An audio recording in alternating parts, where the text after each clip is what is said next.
Mike Haridopolos. Mike, good morning. Happy Labor Day to you. Good morning, Ryan. How are you? I'm doing good. So let's talk about the president and even critic John Bolton pushing back on this, but Democrats seizing on it. What's your read on this? Well, I think in general, it's a really surprising reaction. As you know, The Atlantic is owned by a major Biden supporter, and it's known as a more liberal magazine. But that said, I think what most voters are going to look at in this case is actions versus words.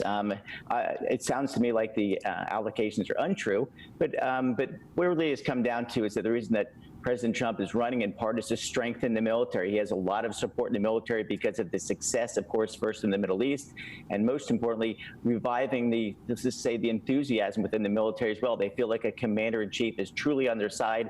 He is truly patriotic, as shown not just more recently on the White House lawn, but of course during the convention as well. Yeah, maybe a sign of things to come. The Atlantic saying they've got more to come. This is maybe just a taste of what we're going to see between now and November 3rd. Speaking of November 3rd, what are some of the issues you think really play into the president's favor here heading into the election?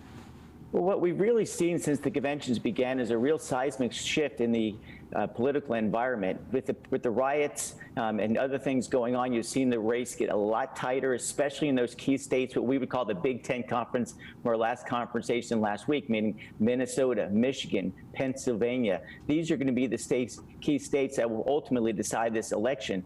And it looks right now that with all this unrest, that these states are shifting slightly towards the president.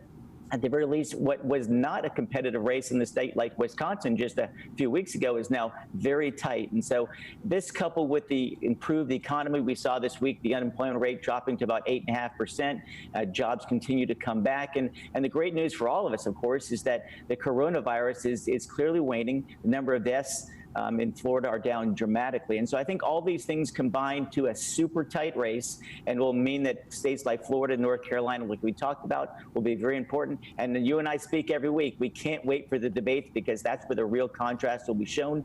And we'll see if Biden is up to it, given some of the concerns that people have. Yeah, Mike, I can't wait for that first debate. It's on Fox September 29th, just a little over 3 weeks away. Tomorrow's another big day. The Senate comes back. They've got a bill that they may or may not get done with COVID-19 relief. What factor will that have on with all the bitter politics that are out there right now?